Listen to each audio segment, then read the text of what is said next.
evening, good afternoon, good morning if you're like somewhere across the world. I don't know. Welcome to Indeed, the Independent Wrestling Podcast. Mike, Happy New Year. Welcome back. Hope you had a great holiday season. Whatever you celebrated, whatever you did, the calendar turned over, and that's a big deal for everybody. We're here. Welcome again. Got Reg. Reg, how you doing? Happy New Year. Oh, we got muted, Reg. Look, some things you leave in 2023, some things you bring forward into 2024. He's unmuted now. What's up? Hello, can you hear me? Yes. Oh, great. Welcome. Happy New Year to everybody out there in the world. It's 2024. And what an amazing way, I think, to start the year, Mike. I mean, this is the Independent Wrestling Podcast. Some people say the best independent wrestling podcast in the entire world. And if we're talking independent wrestling, how do you start the year but to talk the king of independent wrestling, Effy himself? Effy, I want to start off right off the bat because we came on talking some business, some things. Yeah, I was talking a little trash. My first question is, does As Seen on TV sell independent wrestling shows? Does As Seen as a jobber on 205 Live, As Seen as a one time on AEW Dark, is that a way to sell independent wrestling tickets in 2024? So I want to bring up an example because someone the other day was trying to say, oh, Effy wants to talk about these XTV guys don't draw money, but GCW is using AJ Francis. And here's the difference between a lot of these guys and an AJ Francis or a Matt Cardona or a lot of people who are coming in and reinventing and putting in the work. They are coming in to do the work. They are not just coming in to go, remember that thing? They're not just coming in to do the same three things. They're coming in to try new stuff. They're coming in to add to the art form. They're coming in to say, what do we need to do the work? Do we need to show up and do promos? Do we need to do unscheduled appearances? Do we need to do extra promotional work in the area of shows we're on? Do we need to build up a feud to make it exciting? Instead of just saying, here's these guys you remember, they're going to do that thing you remember. And people, they just don't react to that as well. It's not the fact that you've been on TV that's a problem. That's wonderful. Good for you. What are you going to do with it to make it valuable to our show? If what that answer is just, the same thing I've always done, I hope you expect to see what you saw, then no, I don't need you around. And especially with, what some of these guys are asking for, you would expect them to be putting in as much work as possible to maintain a rate like that. Hell yeah. It's and you mentioned people who are reinventing themselves and putting in the work. AJ Francis showing up in Tampa for GCW, and another team that seems to be doing that. You booked them for Big Gay Brunch in Tampa, which is part of why you're here. We're going to talk about Big Gay Brunch Tampa coming up, but MXM, Mason Madden and Mansoor.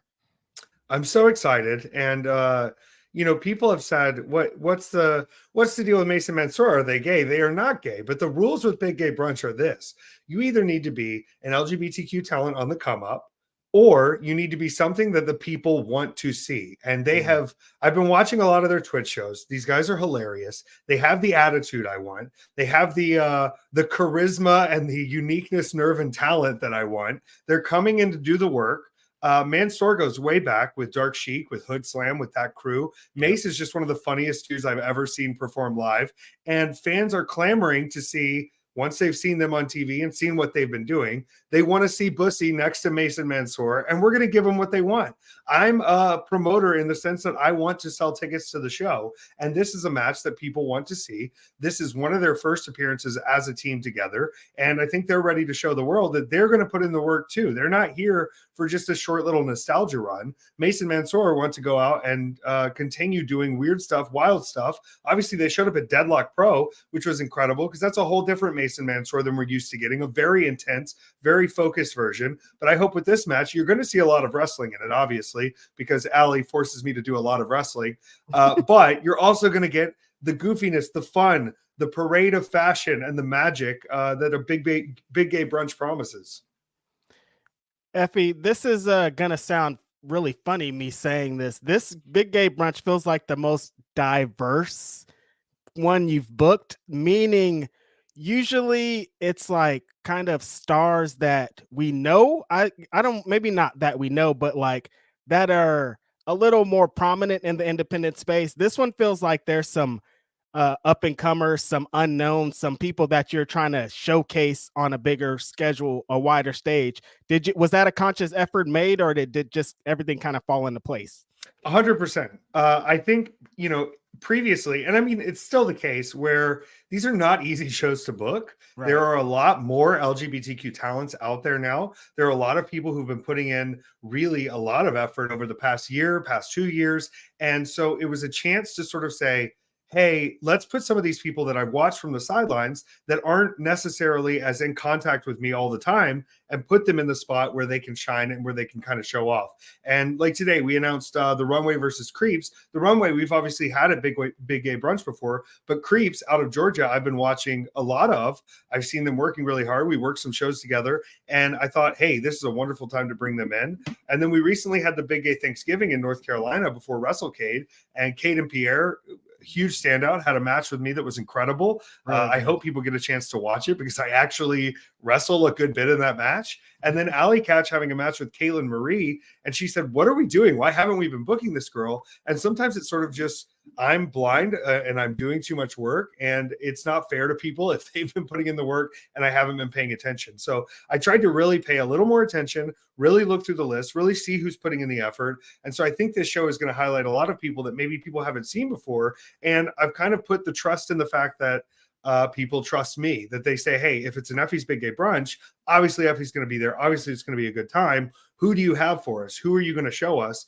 And so with this one, I wanted to, take a few risks, see who pops off. And I think it's going to be a really, really fun show. But I still have some announcements to make with some old favorites returning and definitely some matches that I think people aren't going to expect. I was gonna say, like, I look at the card who's on there. There is like a whole bunch of familiar faces, and then we do have, Shea Monet's even coming over from the UK. So like, unless you saw the TNT Big Gay Brunch, like the UK Big Gay Brunch, Shea Monet is going to be new to the US audience, kind of. I got to say this, when we were over there for the last TNT set of shows, Manders was not there with us, but he was watching the stream at home. And when Tate Mayfair's cashed in after Shea Monet won that heavyweight championship, I have never gotten so many angry texts in my life about how could he? Shea worked so hard for that. And to see Shea going from someone who was a bit of a heel, a bit of that attitude, and to transfer that attitude into the fans getting 100% behind him, it was magic. And then to see sort of also the wrestlers watching go like, damn it, just let him have the belt. I think putting Shea Monet with someone like Dark Sheik, there's just going to be magic in the ring. And, I'm looking at Shea and Dark Sheik. I'm looking at Jay and Rico. I'm looking at, I'm thinking of another match in my head too, where, people want to say what they want to say about gay wrestlers, about what the show is work rate wise. And I've sort of said, okay, well, look, these are some of the top wrestlers in the world, gay or otherwise, who are now about to be given free reign to have the best match possible. So, I hope they're showing up ready to see some marvelous professional wrestling on top of it also being just a big gay party.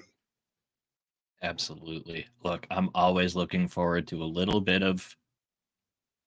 Oh, it didn't play. Son of a bitch. I had a sound bite and everything. Flipping and spinning. All right. There we go. I got the flipping and spinning in. Bill Dixon, who hasn't really gotten a win at Big Gay Brunch, legally speaking, I have now put Billy Dixon in a very weird spot. And I have Akira debuting as Maid Kira. And so, if you're wondering, will there be weird stuff in this match? There will be very weird stuff in this match. And there will be very weird stuff on the show. I don't ever want it to just be, okay, we're doing a wrestling show. Look at us, have reverence for us. We've come so far. I also want the gay experience of girl, it's all there. All this weird shit is there. It's all valid. It's all magic. And yes, they're probably going to bleed on each other.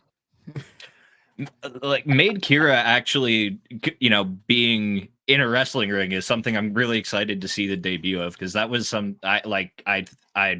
I thought that was just a stream thing. I had no idea that it, when that graphic came out, I was like, oh my God.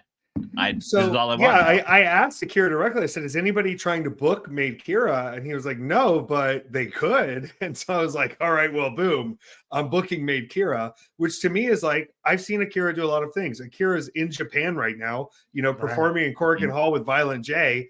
Let's see Akira perform Insane. under this other sort of identity, which I think is going to be just as hard hitting, just as crazy, just as hardcore. And also, like, what a great place to do it at an all LGBTQ wild ass party show in the state of Florida, where they seem to be objecting to our existence at this point. We're just going to rub it in their faces. Yeah, that is. Thank you. I'm glad you mentioned that, because normally we're used to seeing Big Gay Brunch on like Collective Week, Labor Day weekend. This is Mania weekend in Tampa, Florida, which is not exactly like a friendly, welcoming environment, it would seem, for Big Gay Brunch. Why was there was going to Tampa with BGB a conscious decision? Yeah, I think after Chicago, I was in my head a little bit about some stuff, and the opportunity came up where GCW was going to be running that Royal Rumble weekend, and I sort of came to Brett and said, "Hey, I think since we're going to be in Florida, we have to do a gay brunch." We had already been lining up to do Philly. I'm really excited about being there for WrestleMania week, but seeing not only that, okay, Royal Rumble's in town, which helps a little bit, but also it's Florida. And I've been asked in interviews a lot, like, why do I continue to live in the South when they're kind of against me or there's laws against me? And it's because, like, we have to fight back on it. And sort of having people tell you no keeps me punk rock as fuck. And so the most punk rock thing we can do is go, you can't stop us. Look how many people support us. And kind of already seeing the support from the Tampa Bay community has been awesome. I've done some interviews just within Tampa Bay. Creative Loafing Tampa Bay has done a profile on the show. Tampa Bay Gay has been putting stuff up on their website. So it's nice to see, like, hey, the people down here are already fighting the good fight. They're excited to see this show come in as well. And, it's not a place where I think a lot of people feel welcome coming in. I remember the first time we were in Orlando, Dark Sheik was like, "It's illegal for me to be performing here, Brett." And he was like, "What are you talking about?" And she kind of had to explain it to him. I think if anything, it's going to bring a little more knowledge to people of like what is going on here and how it's completely unacceptable, because the people who want you to know about it are the people who are against it. And so by bringing a sort of positive spin to, like, you're trying to take away something that brings this many people joy, this many people excitement, look what you're doing, look what problems you're causing. I think this is the best way to do it. And so if they want to come try to shut us down, God forbid, get through Pero. Good luck. Ooh, that's gonna be a really tough one. Good person to stand in front of the lines. He's beat me up plenty of times. I think I can use him as security at some point in my life. 1000%. One of the matches that I was excited on Twitter for, and that I'm excited for on this card here specifically, is Jay and Rico. I think both of them are on the cusp. Jay has been having an amazing run, I think, in Impact Wrestling, kind of showing everybody what's to come. And Rico's one of the hottest up and coming independent wrestlers there are. What was your decision to book these two against each other? So with Jay, I know how good Jay is. And I feel like, no offense to Impact Wrestling, no offense to TNA, some of their booking is absolute dog shit. And some of their booking is garbage. And they have some of these people on the roster who have so much ability and so much creativity and so much that they could do in the ring. And they're sort of being limited for other things to take the spotlight. And you know what? It's not my company. These aren't my decisions to make. I wish them all the best. I'm not trying to mess anybody's job up. But when I have a chance to book these talents, I want to showcase them in another way.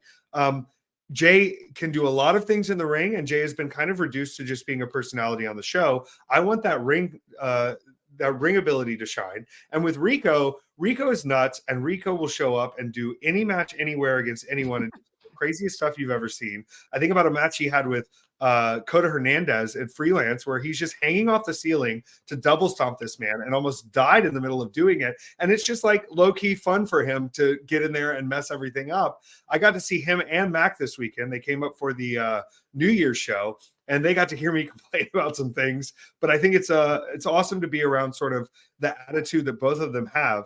And seeing that match, Brett even like already commented on it, was like, let him cook, like let him do whatever they want to do. And I like that we have this opportunity to go, like, here's two sick wrestlers that I think would have such a good match. Let them have the match they want to have. I'm not directing you. I'm not telling you what has to get over. I'm not telling you how things have to go. I'll barely give them a freaking time limit, because I know the skill they have. And when you can highlight it on a stage like this, it opens up the opportunity for other people to see how they could be using them. Yep, couldn't have put that better. Like that's, I love that mentality with just giving people the space to just show what they're capable of doing, though. And like you mentioned the Rico double stomp off of the ceiling at Freelance, and it's uh anything he can jump off of to hit that, he's gonna find like a bizarre way to do it, and it's just I love watching Rico. He's fearless. Even from like a bigger perspective, though, like not to toot my own horn, but a lot of people that are coming in for the first time to a Big Gay Brunch to wrestle, it's most of the time the first time they've ever been told, like, I booked you because you're you. I trust you to do what you want. Do the sickest stuff possible. Do what your heart is telling you to do. Be the person that you would be in the ring if you had nobody restricting you. Because when I was given those instructions, that's when I started to take off, when I started to get over, when people started to get behind me. So why would I want to limit someone or tell them how to be themselves? So for them to come in there and get that sort of freedom, I hope it sort of starts to open other doors where they're asked to be themselves in more of those positions rather than something that the promoter wants them to do or has in mind for them, or, oh, we think you'd be good in this spot. It's, hey, what spot would you like to do? Because what you do is working. Absolutely. I can't fix the business from the inside, but I can peer pressure them into doing what the fuck I think is the right idea. They're not going to just listen to me and hire me to do it. But if I show them first how good something is, then maybe they'll follow along. Or steal. Yeah, go ahead, please. But that's the way I have to move the needle now. I can't be mad that people are stealing stuff from me. I want them to steal stuff from me because it's better than the shit they're doing. Right. Imitation is the sincerest form of flattery, right? And the only form of commercial change.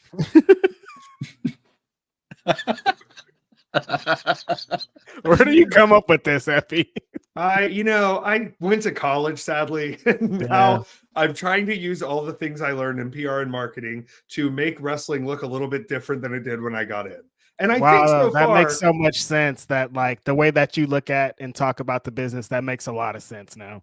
I studied crisis communication, which is sort of when your company messes up, how do you fix it in the right way? And so I know how to ride the line, but I also look around at what's going on and I go, okay, there is a crisis. There's so much mid wrestling. There's so much of the same wrestling tropes being repeated. There's so much this finish worked in 1997. Let's try it again. There's so much this storyline worked in 2002. Let's try it again. That no one is willing to take risks because risks don't guarantee success. So we're just happy to take the diminished returns. We're being kind of majority of wrestling of things that have worked in the past. And so if I can be the person that takes a little bit of a risk, whether it, succeeds or fails, I'm hoping people will see they're allowed to take risks as well. Otherwise, you're just going to keep seeing the same shit over and over and be bored out of your mind. Yeah. Speaking on that, I kind of joked about it at the top with Reg being muted about him bringing that forward into 2024. Since we are on a new year here, what are some things that you'd like to see get left in 2023? And what are some things that you'd like to see more of going forward in 2024?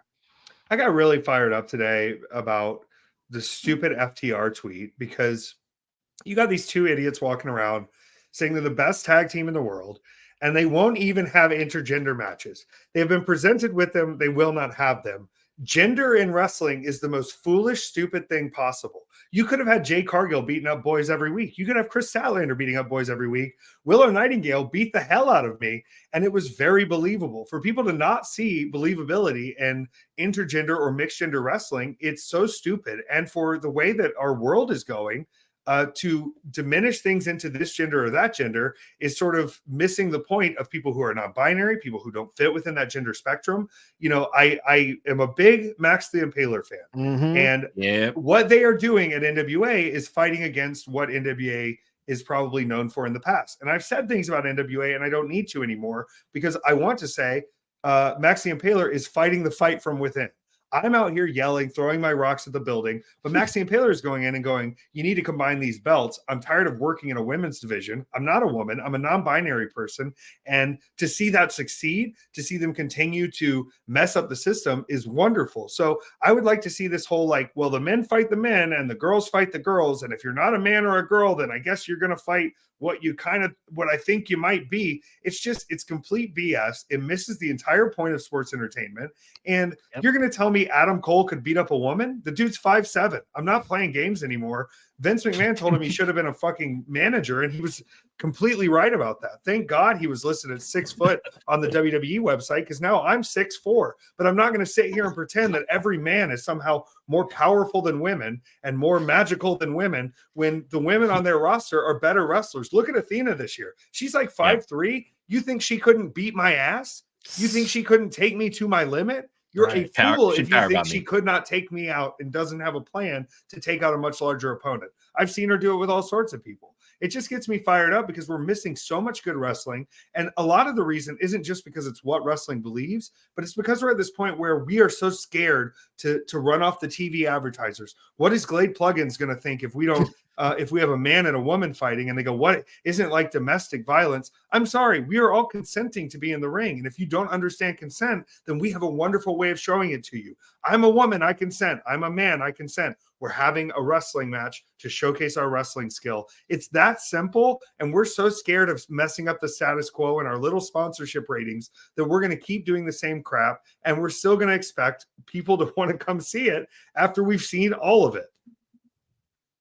I love that. I care about wrestling, and it makes people mad because they don't like me saying some of the things, but I ain't got no fucking leash on. No, but you're literally just like, that's my inner, that's like my voice inside my head, just like, transposed thoughts. It feels like it feels so but I don't know, maybe it's my brain's like kind of backwards with wrestling because I watch so much independent wrestling and I'm used to seeing anyone getting hands from anyone. For the most part across independent wrestling. So like when I watch TV wrestling, it's like weird to me where, you'll have an intergender tag match and then it's suddenly like, the woman got tagged in. So the man has to step out and like the woman on his team has to get in now. And it's like, right.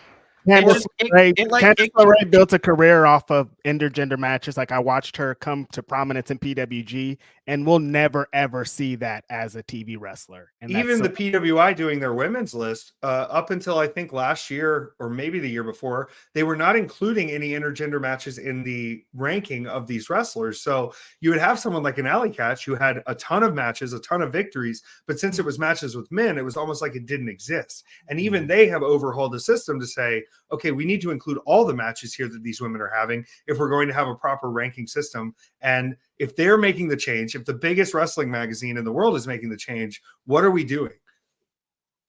And you know what? If people are scared of the change, one way to get them to not be scared of it is to change it and let them deal with it. Yes. Hell yeah.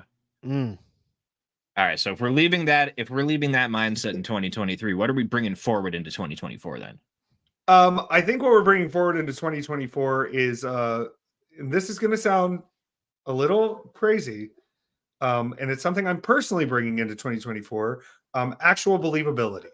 I think it's very easy to watch wrestling shows right now and see everyone who hits their marks, everyone who hits the moments in their promo they were supposed to hit, everyone that hits what the highlight video is supposed to look like, everyone who hits a perfect match, everyone who has here's my shine, here's my cutoff, here's my falsies, here's my turnaround.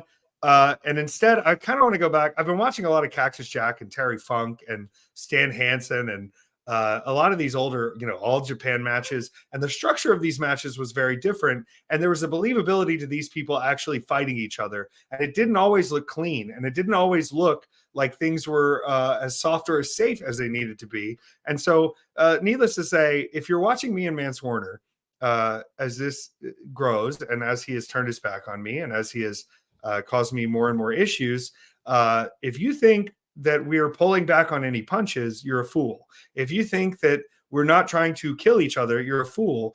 I want to change the way wrestling looks. And if it has to be at the behest of my brother dying, then so be it. He pulled the trigger on the gun. I think there's a lot of wrestling that is impressive. I don't think a lot of wrestling is going to bring in new fans because you can look right through it. But I always think back to Mark Maron saying, hey, if there's one thing in a movie that genuinely makes me laugh, it's worth the money. And I think that with wrestling, which is if there's one thing in wrestling where I go, I knew how some of that worked. I don't know how the fuck they did that. It's worth my money. And I want to have more of those moments where you go, I don't know what if that was planned or what if that was real or if those guys are actually okay. I want to have those moments of real second guessing, even for fans who've been in it for a long time. With you and Mance, how do you guys? I don't know how far you want to pull back the curtain, but how do you kind of orchestrate this in this landscape across multiple platforms and promotions and things? How do you orchestrate that in this climate? I think number one, it's finding motivation. Mhm. You know, it's something that I think we're clearly both passionate about. He's Right. very passionate, but it's also a situation where there wasn't discussion between us in the previous moments. This isn't something where we're checking if things are okay to say or do Mm. in these moments. This is sort of saying, all right, well, I know you're a pro wrestler, I'm a pro wrestler, but you know, I know a lot about you and you know a lot about me. If we're going to do this the right way, if you really want to get into it, then all bets are off. And so sort of having that level of trust with another person, even when you hate him, is a way to sort of you know, say I'm not scared of worrying about if this pisses you off. I'm not scared of worrying about if this makes you bleed or if you break my nose, which he did break my nose. Somebody thought I was messing around with that. If you go back and watch the video of him kicking me in the fucking face, my nose is hit, my face is smashed. It took, I mean, it's still not completely healed. And I wrestled on it, but you know, it's a risk you kind of have to take to go, I'm going to let off all the safety harnesses. If I want this to work the way I want this to work, we've kind of got to have the level of trust of, you know, if he dies, he dies. And of course, the kick in the face ago was a few weeks ago already in LA. And then this weekend again, he has, you know, once again fucked you over. Yeah, and I just want to say to all the security that was pulling me off, I'm not apologizing. One guy I was knocking the shit out of people. If you go watch that tape, fans were getting in there, fans were messing around. I'm not pulling punches anymore. And I kind of even said that before we went out for the Rumble. I said, if you get in my way and I don't know your name, I'm not holding anything back. So good luck. And if security wants to come pull me off, then they're going to have a hell of a job doing it because I am not treating you as a part of this. And I am going to do whatever I have to do to get out of your grip. Though, yeah, and you're not junior heavyweight F either. You are heavyweight throwing I'm some meat at 6'1", 228 pounds. Yeah, Yeah. I think it's fun for a lot of people to see me in real life for the first time. It is. I've seen it in person of people being like, "Whoa, that's Effy." Like, yeah, no, he's a sizable person. I'm a big boy. My favorite thing in the last few months has like been seeing you get in the ring with like big, like, you know, like people who are classified Shane as Mercer. big dudes, like shit, yeah, the Shane Mercers of the world, and being like, oh, they're kind of like the same size now. Yeah. Whoa. Well, there's only ever been one person who said they thought I would be bigger. You ready for this? This is an exclusive. The only person who's ever told me they thought I would be bigger in person was Seth Rollins, and I think it's because I made him feel a little small. Oh. Rollins was like, "Oh, hey, whoa, what's up?" Yep. Went to the back, told Manders, I thought Effy would be bigger. And I said, I've never heard that once in my life. Yeah, that's like never anything I've heard. Never. Plus, heard I'm of taller Glenn. laying down. I've heard somebody describe Effy like, man. Was that too far? Oh no, that was hilarious. No, I think it's right on the line. No, that was right on brand. I'm sure he drove away in his massively oversized pickup truck after that too. Oh yeah, a pickup truck. It's either a pickup truck or a car that you can hear from like 6 blocks away, and you think it's a fucking motorcycle. I mean, he's from Iowa. You know, it's a truck. Exactly. There you go. Shout out to him. He's GCW certified. You're talking about when he was backstage at GCW? Yeah. When I had to yell at The Miz, I went outside. This is when I could still smoke weed. And it was Cardona, The Miz, and Maven. And they were standing around. And I went outside to smoke a blunt because that's where you go. And I look around and there's no one out there smoking. And I said, fuck you guys. You ran off all the sketchy shit because they're scared to do it in front of you. I just wanted to come smoke. And you guys are out here and they're scared to smoke in front of the WWE stars. Move. Oh, what? No. Because of Maven? Yeah, I think it's because of The Miz. Look at that guy. He's in a suit. Of the Miz. It's Atlantic City. What are you doing? What is he going to do? Tell the office, oh, I saw him smoking outside. I don't know. He is awesome, I guess. I don't know. Whatever. Wrestling's so stupid, Effy. I know. I love it. It's the best. It's so stupid, but we love it so much. It's the best. Independent wrestling is the best. That's why we do this podcast. Right. Facts. It is the Facts. best. Yeah. If it wasn't, Freeform then art. yeah, exactly. I'd be talking about something else, and there's enough podcasts talking about all the other things. Like, this is what I want to talk about. I wasn't Good. talking about anything else. This is where the fun shit happens. Like, I didn't see Nick Gage and June Kasai anywhere else but an independent wrestling show this weekend. Yeah. I just want to say it is a little odd that all these guys want to come into GCW when they've already got their TV contracts and they want to come get our juice, but they act like they're doing us a favor. We're the real outlaws. We wrestled on 4 continents, 12 states, multiple 7 countries. Like, you guys are coming to us because it's what it actually feels like to be a pro wrestler instead of having to listen to some mid-card loser tell you what your 5-minute segment's supposed to look like. You want to come feel free again and you want to come to us. I'm not fooled anymore. You're not doing any of us a favor. Our shows sell out either way. So if you'd like to come in, you need to come kiss the ring and say thank you for what you're doing instead of acting like you're doing us some big favor and bringing in people who aren't going to be there anyway. I see a lot of Effy shirts. Yeah, I don't understand why that's always the strategy coming in of like, I'm coming to save the independent wrestling scene. And it's like, dude, you're not at all, I think. Like 0%. No, like they- just they find are your good. place and move They forward. crave That's the only way that to do this. energy. Right. It's wild. Yeah, Yeah. it seems pretty good. I don't know if it needs the saving necessarily. you should try watching it. I know they're That's getting it. nervous for saying this part out loud now. We know, we have the juice. Mhm. Especially But- Effy. Like you're not saving Effy out of all people. Like, oh, you're trust gonna me, make listen, Effy somebody. No, you're not. Anybody who says they're a big fan of Effy that's within the industry now, I know what that means. I've heard what that means.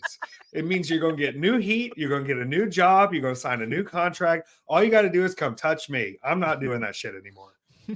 I'm here to highlight new stars, to bring them to new platforms, to bring people up. But God forbid, if I would have gotten 5% of that double J, I'd be retired. Look, So you and Matt Cardona online, that's real heat. That's not you're not trying to do that's not a bit. No, I love giving Matt shit. I'll be honest. You know, he helped me get in the major bendies and he's made me a lot of money. So he's on the okay list right now, but I'm still going to kick his ass in Chicago. And seeing Jimmy Lloyd with him is just the funniest shit I've ever seen. Oh, I love it. Jimmy Lloyd in the half tights. Oh, the my God, on broski. the And floor. guess what? I've got Jimmy is confirmation. amazing. He's going to the tanning bed before the Chicago show. Oh, the my broski Yes. transformation is almost complete. That's the one I've been waiting for. Is like if we get Bronze God Jimmy Lloyd. Allie yelled Look at him out. last week. Why aren't you tan, Jimmy? He said, hold on. It's coming. One step at a time. Come on. Jimmy Lloyd's about to have one of the craziest years you've ever seen, and I can't even go into the specifics of it. But if I told you who was backstage this week and with us in Japan and with us over the summer doing some filming of Jimmy Lloyd, it would blow your fucking mind. Who was it? I can't tell you. I don't know. I signed a form. I'll sign the NDA. Whoa. Look, Broski Jimmy coming out for the NGI and wearing the Matt Cardona versus Nick Gage tribute gear is like, that's how all in Broski Jimmy is on being a broski is what makes it so fucking good. I love Jimmy love it. Lloyd. I still want him to be GCW World Champion one day. Jimmy Lloyd said the funniest thing I've ever heard, which was, I need to be careful when I wrestle really good because I accidentally get people signed, and I don't know if they're always ready. Because I trick them into Seriously, thinking they're though. better than they are. Right. No, Jimmy Lloyd is always great on both sides of the coin on offense and defense. So he makes some of these people like look way better than they are. And it's like, yo, Jimmy. Plus, imagine Is Jimmy being ever so going to good be a at signed acting. wrestler, Effy? What? Is Jimmy ever going to be like an on TV wrestler? Jimmy's going to be the MLW. greatest backstage producer of all time. I know, right? That's where he's really going to end up. The man did a movie with Matt Damon and Robert De Niro, then retired from acting to become a deathmatch wrestler. Are you kidding me? There's no greater story in all of wrestling. That, like, again, it is my dream to be the red carpet interviewer on the Jimmy Lloyd the Jimmy Lloyd biopic. I'll get you a red contact, carpet Mike. premiere. I'll get you a contact because it should be within the next year. Oh fuck! It's happening. yeah. Wow, I'm excited about this. Look, Theatrical, baby.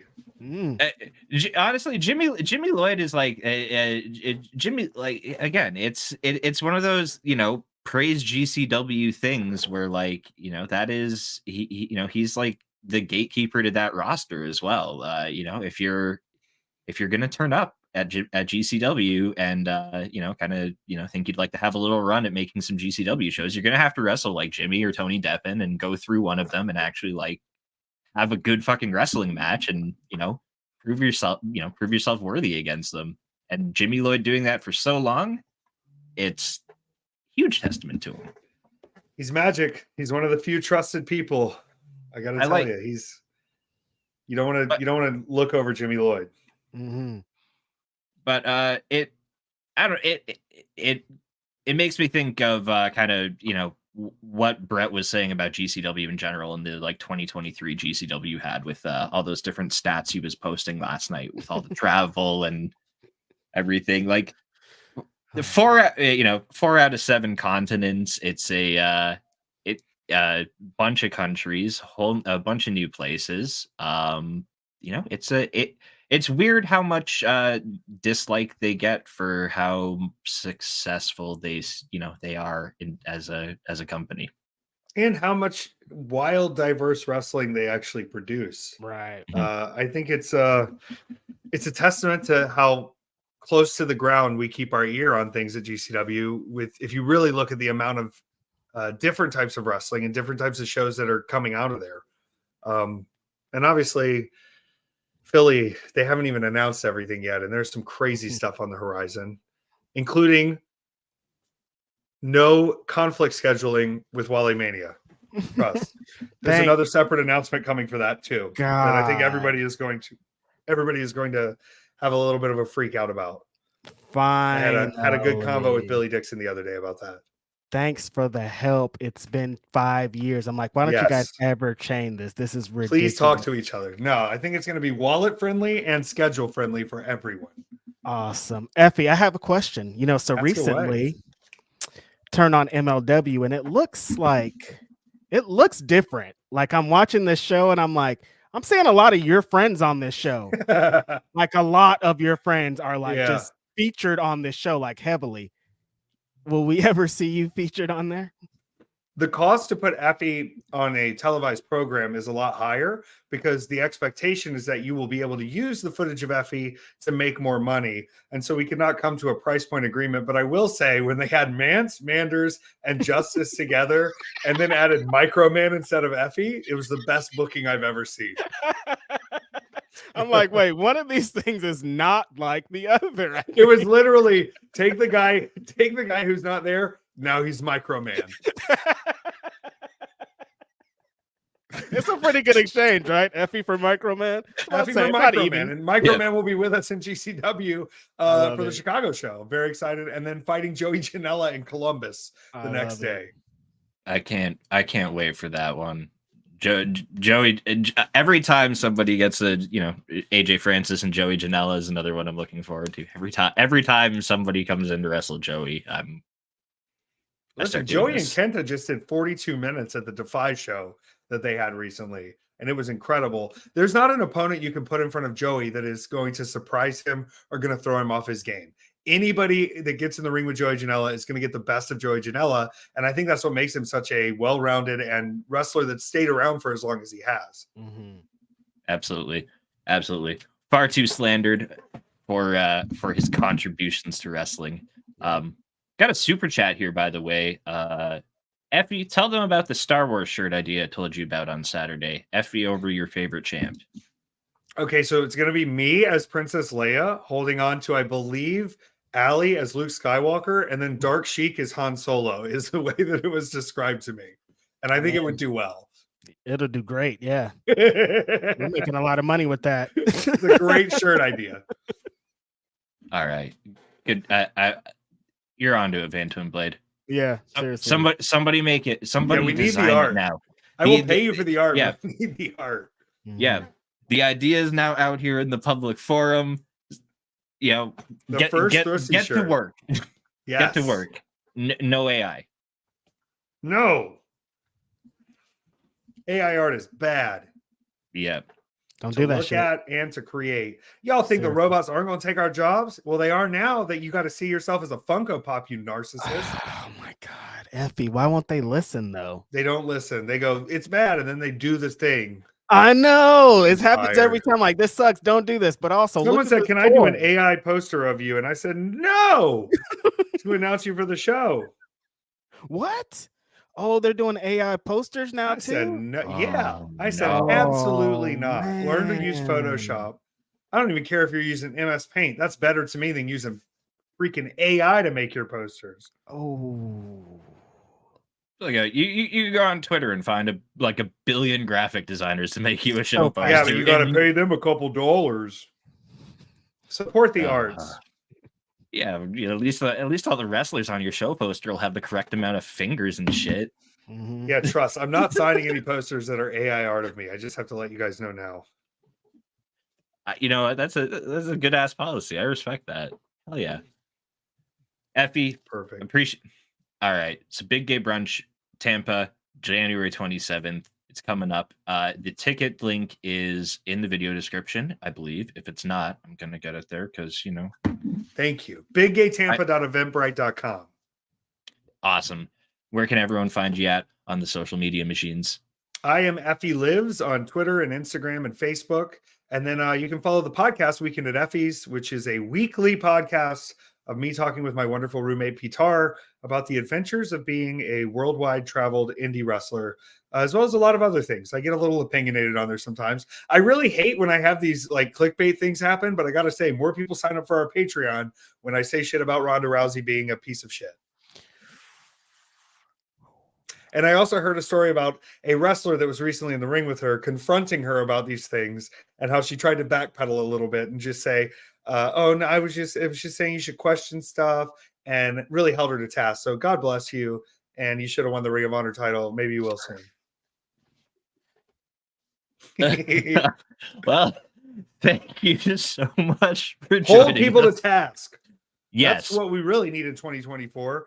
No one is Yeah. good enough at pretend fighting to be a piece of shit. No one. No one in this world is so good at pretend fighting that they are allowed to be a shitty human being and continue being a person who is in front of the people and expecting us to pay them. Fuck off. You know what? I think that's a great message to go out on, though. You're not wrong. Stand on your business. All right, Effy. Well, thank you very much for joining us. It was wonderful having you here again. Appreciate you coming on the show and being our first guest to kick off 2024. Couldn't have Thank done you so it much, in a Reg better and way. Mike. I love it. I appreciate your support of the indie wrestling world. Hey, but it's the best. I tweet it once a month at least, but Mhm. independent wrestling is the best. I love it. And we love you. Thank you again so much for coming on. We will see you next time.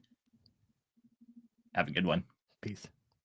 And how do I get the other graphic up? I need to make a transition for this now is the problem. But look at that. We've got a 2024 duo layout graphic. I did something new. I finally figured out how to make one of these. I just got to go do the thing where I turn off the display names. Look at that. Oh my God. I had to test it out. I had to Reg, see- that's me. REG, that's me. Yeah. I'll be honest. I tried to fit Righteous in there. Yeah. It was okay. it was big. It was pretty big. So That's what they say. Look, Reg is Oh. fine. oh.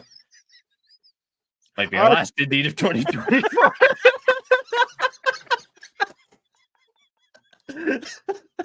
Hey yo.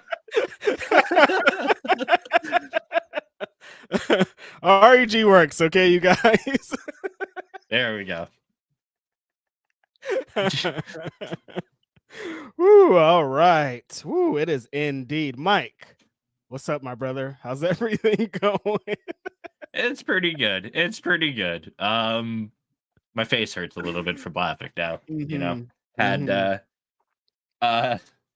Val, oh dang, what did I waltz into? Well, Val, you waltzed into you just missed Effy.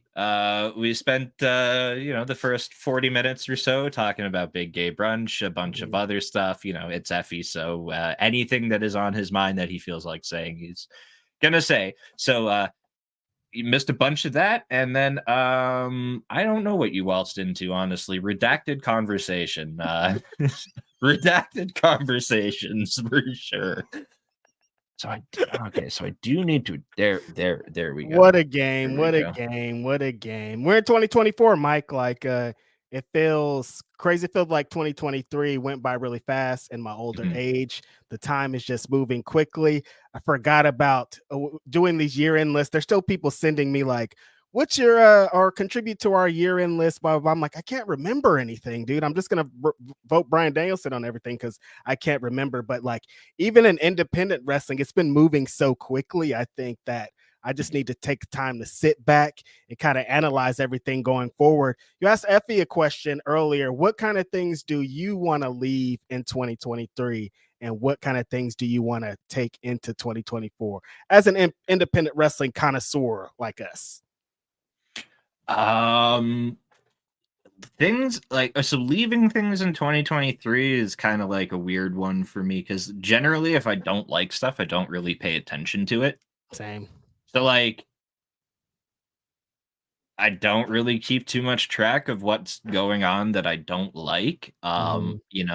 Although I will say this on a serious note, the persistence in wanting to, for some reason, keep booking shitty people based on like their past merits in the ring, or their like status, within their territory or their region. It's like, can we, I there's enough great wrestlers out there that I'm sure we don't need to have pest person A on the show when we could, and spend the money that we're spending on them, I'm surely on like one or two equally as amazing in the ring wrestlers anyway, that don't carry all that baggage. So like for me, that's the like leave it in 2023. I'd like to just see like more opportunity for like, new and up and coming and like deserving talents as opposed to like people who maybe we don't need them in 2024. Makes sense. Makes a lot of sense. As far as things I'd like to bring forward into 2024, flipping and spinning, flipping and spinning. Yes. Just give me more. Just give me more. More dope wrestling. Give me all of it. What specifically, and I don't know, like, look, if the logistics of pulling it off are like really hard, then like I'm sorry for asking for it and seeming needy and wanty, I guess. But things like what we just saw, yes, I'm using a dab pick to tap my points on my hand right now. But fuck. This is indeed. This is the true indeed. We try to hold it together when we have a guest, but we don't have a guest. Leave us outside. So things I'd like to see bring forward into 24 is things like the Restival, the Collective, like more weekends of like, instead of watching 3 or 4 different shows from like different all across North America, like it'd be cool if we could have more of these, like here's a bunch of promotions that are all from this relatively similar geographic region kind of doing it together, everybody, more so more of that. Selfishly, maybe one in my area. Honestly, it's something that like I feel like it's something that could work regionally around me, if the right promotions and people got involved in it. So yeah, I think that applies everywhere. So I want that type of thing for California, but I know just here in the Bay Area that the pettiness, and we've had some people on our podcast talking about how the scene is out here. So it's like, I don't even know if the promoters could do it, but we need to do it. Like, there needs to be those type of things in different regions. So there needs to be a West Coast one, an East Coast one, a Canada one, like all these different regions, I think, to just kind of show the unity of independent wrestling and to give some opportunities to people in the region that don't get to go.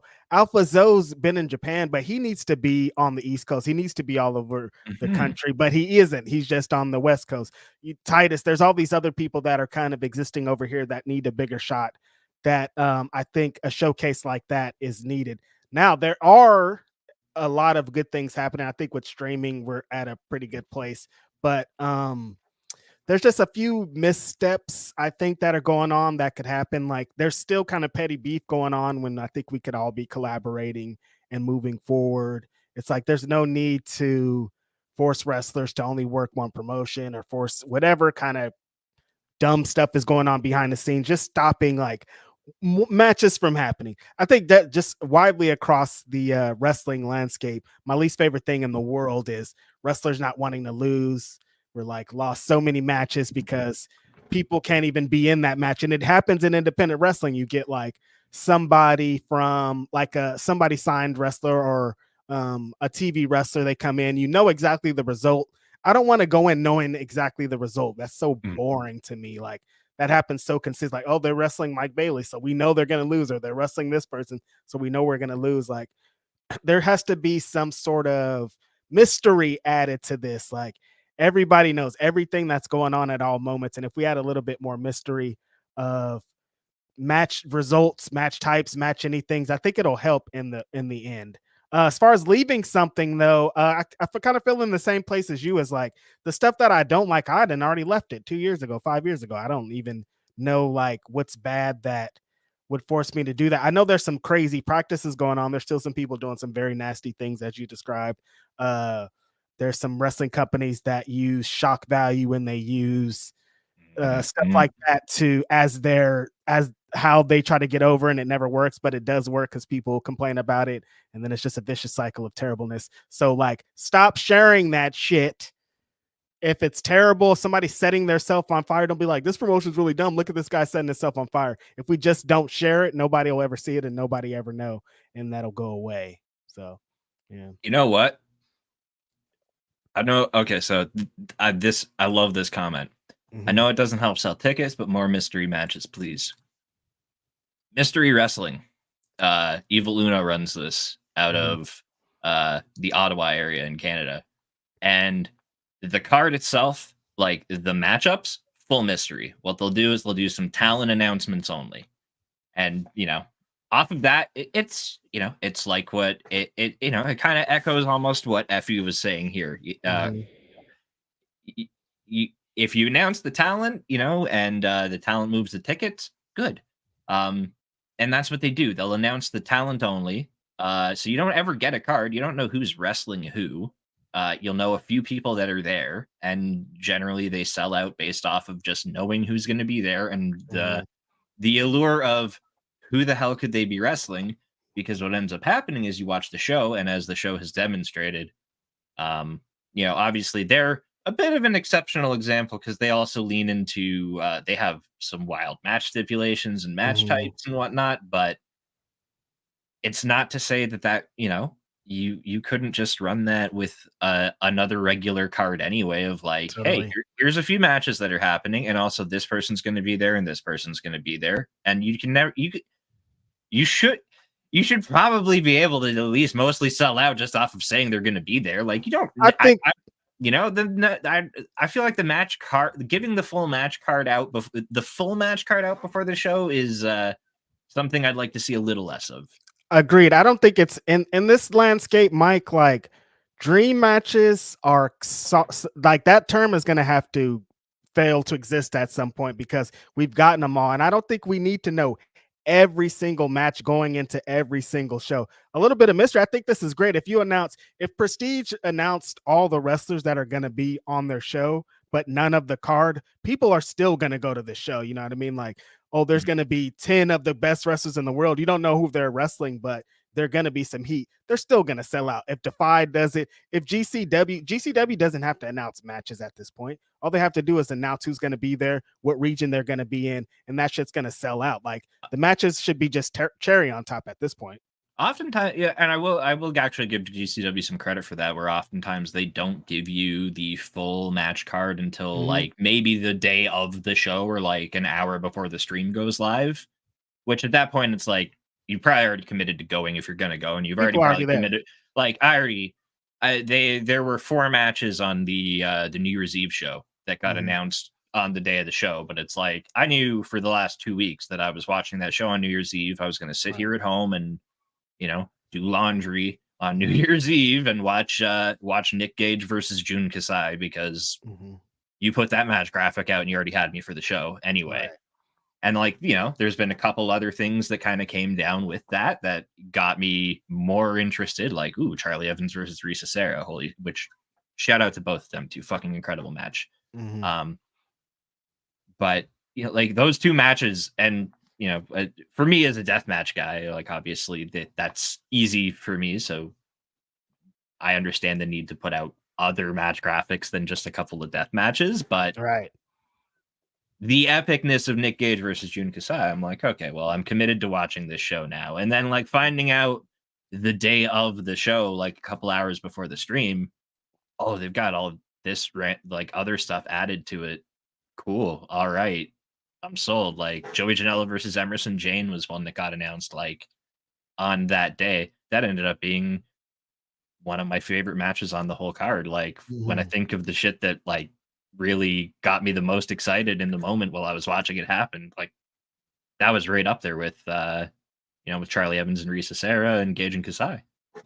Yeah, pretty exciting stuff, man. I think we could going into the future, we could use more like that.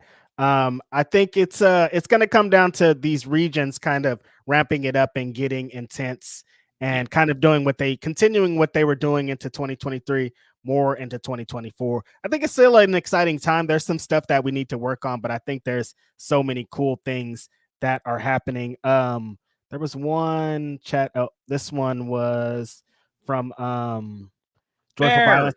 Also more characters, too many great characters who lack the oomph to connect to an audience further. I was thinking of how you saw what Warhorse has been doing with this little character change and kind of moving into a different thing. I think more emphasis on that, because we've seen if on the indies, if you like really commit to a character, how far it could take you. So I think that is a great point that is brought up by Joyful Violence of like, we need more people kind of committing to these, because there's so many regular, I'm an MMA guy or I'm a high flyer or whatever, but there's nothing to really stick to, Absolutely. Another one here from viewers in the chat. We got Val Capone. Hi, Val. Hey, Val. I know it's hard for some indie promotions, but please better audio and video, like maybe be able to hear your ring mics at home, please. Not just for us hardworking ring announcer correspondent, but also promos and ring. Okay, yeah. So nothing is worse than watching a stream at home and I can't hear the ring announcer, or I can't, or like the audio, like the ring mic, the audio is mixed so badly that it doesn't come clearly through the stream, and it just sounds like Charlie Brown adults speaking. I'm like, why is there a promo and I can't hear what this person is saying? What's going on here? And everyone in the ring is like, yeah, or everyone in the building is like, yeah, and boo, and I'm just like, right? No, seriously. Yeah, no, yeah, for real. Absolutely, Val, give me all that. Please. Yes, I know it's expensive. I know it's all kind of stuff, but like at the bare minimum, sometimes it's like, well, don't even do the promo if I'm not going to be able to hear it. Maybe test it before the stream. Like, get with it, because it seems amateurish, and we don't need that. Like, we're already to where we are. We don't need any extra things to add on to the little stigma. Hell yeah. Yeah, that's what we're looking for in 2024. Things we'd like to leave in 2023. What else? Do you have any shows you're going to coming up? Anything you watched recently that blew your mind? West Coast Pros coming up at the end of the month. They've been announcing some really dope stuff. We got a very important match to me, the West Coast Pro Championship. Starboy Charlie, West Coast Pro Champions, taking on Alpha Zoe for the West Coast Pro Championship. Story, I could talk for an hour about the build of the story, you know, how it is of history of these people coming from nothing to the top. If Alpha Zoe pulls it out, I'm going to come and cry on this podcast. So it's going to be tough, though, because I think Charlie is in this zone of his confidence is on 1,000 right now, Mike. Like, since he became the West Coast Pro Champion, like, he is walking different. He looks different. He talks different. Like, he's a champion, and he's not. You're going to legit have to kill Charlie to take that championship from him. And Zoe's going to try to kill him. So it's like a recipe for success for me. I'm very excited about it. Yeah, Denim Dragon Charlie is different. It's crazy. Is different. Once he came back with those overalls on, he's just been a new guy. New guy is the, on another level. The Alpha One show, is that January? Is that coming up? That'll be February 4th. February. Okay. Yeah, I've got actually so my 2020, I've got like a good year starting out for myself. Going to a hardcore show next week. Then the week after that, I'm going to Demand Lucha in Toronto. So I'm gonna. Is Ali on that one?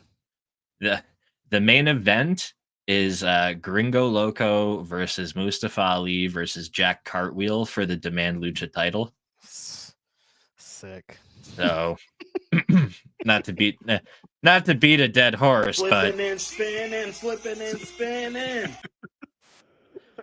1,000%. gonna see so much of that. Dude, I'm so excited about 2024 Ali run here on the Indies. Like, everything that they've announced is amazing, but we haven't seen anything yet. You know what I mean? So just imagine what he has locked and loaded in here.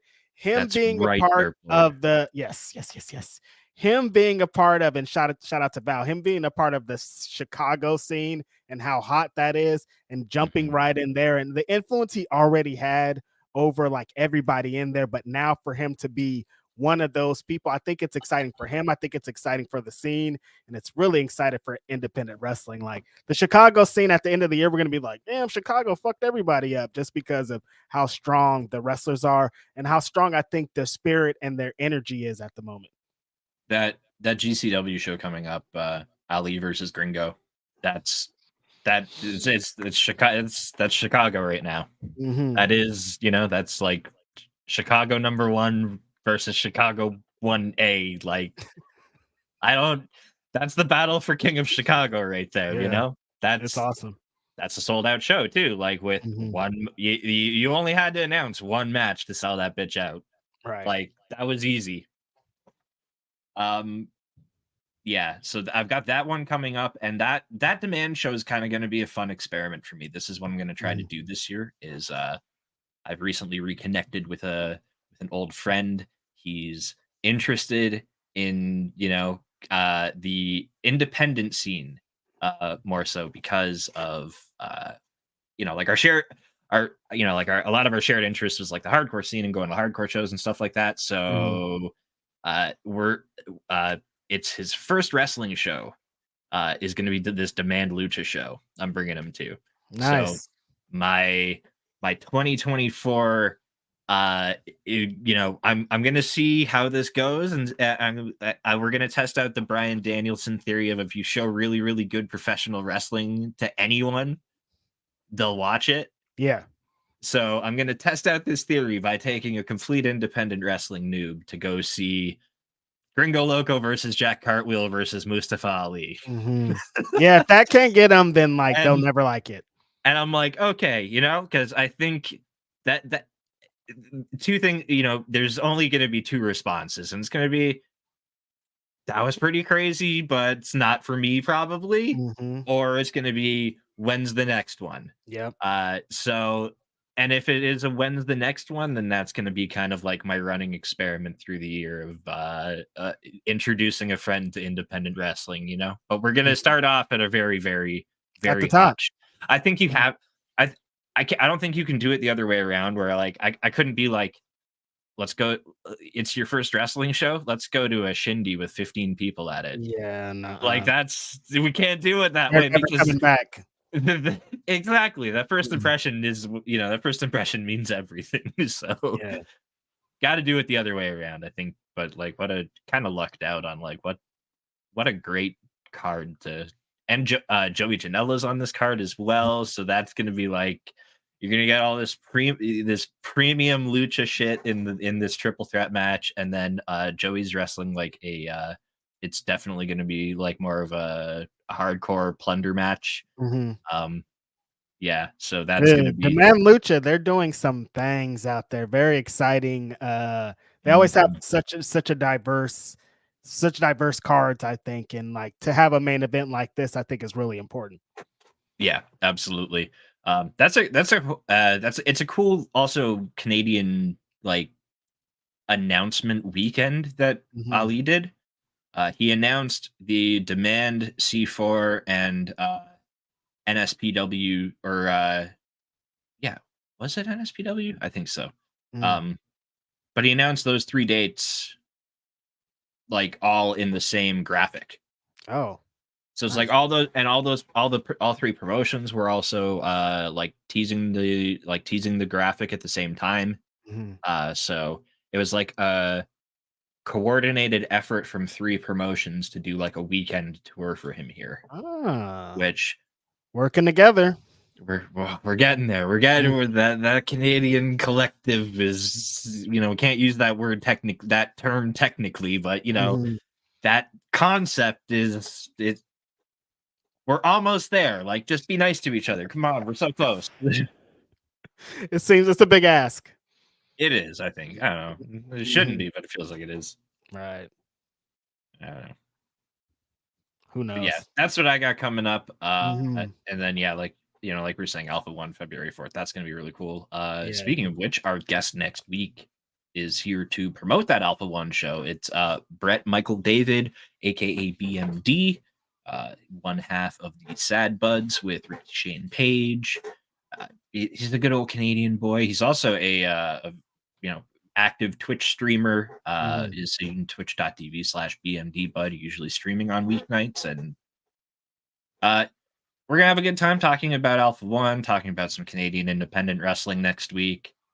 And then what do we have coming up after that? Veda Scott is on Veda Scott's coming up the week after that, and then we're rounding out the month with Mansoor and Mason D. Madden.